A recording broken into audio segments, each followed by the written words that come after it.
Welcome back to the channel and welcome back to another quick pick prediction video. In this video, I'll be predicting the light heavyweight bout between Vitor Petrino versus Tyson Pedro.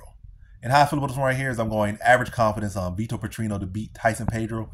And yeah, this is actually a competitive fight. I think Tyson Pedro, low-key, you go first round and it's pure skill. I feel like Tyson Pedro's the sharper striker. I feel like he's the sharper grappler first round. But then with Tyson Pedro, it's the first round. Like, beyond the first round, he has not got a victory inside the UFC. And he has been in the UFC for a good number of years. Like, probably had a good, 2 to 5 years or 3 to 5 years active at one point. Then he was inactive for a good number of years due to injury and other different things. Now he's been active again for about 2 to 3 years now. So he has had a good long stint in the UFC, basically like almost 10 years inside the UFC. He might feel like a fresh face to some of y'all, but he's been around the UFC for a good long time, I think he might have been around the UFC before Tuivasa, to be honest. They kind of came around a similar time, but I think he's been around just a little bit longer, but don't quote me on that. But he's been around long enough. Just hasn't been active. And all these fights and all this time, he has not really looked good beyond the first round, look flat beyond the first round. And I don't know if it's going to make any justice, but I got to go off historics. Historics are probably the most powerful thing in anything. Betting, gambling, that's the same thing. Betting, gambling, stocks, forecasting,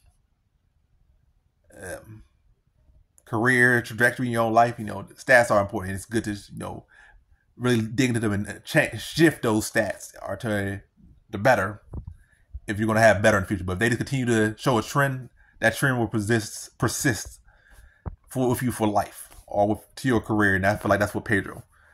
He hasn't shown me nothing beyond this first round yet. He's going with Vitor Petrino, who's a fighter I feel like, competitive fight, both at their best and both in the first round.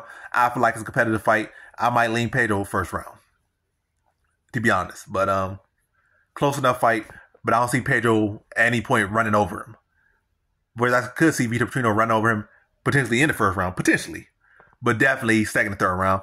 And I think at the very least, I think Vitor Petrino is solid enough to be able to hold his own with him through the first round and start to break him down in the second and third round and be able to get that finish. And I'm gonna say a second round submission for Vitor Petrino. I think Pedro gonna start to break down, and I think Vitor Petrino gonna start to drop heavy ground and pound on him, probably get him to turn to his stomach, then take his back, flatten him out, heavy ground and pounds, slip in the rear naked choke, will slip in the hooks, ground and pound, blah, blah, blah, blah, and then sink in the rear naked choke. So the transition, get him turned to his back, drop the ground and pound, take his back, flatten him out. You take his back, sink the hooks in, flatten him out, take his base weight, flatten him, and then what I'm doing, doesn't really matter the process.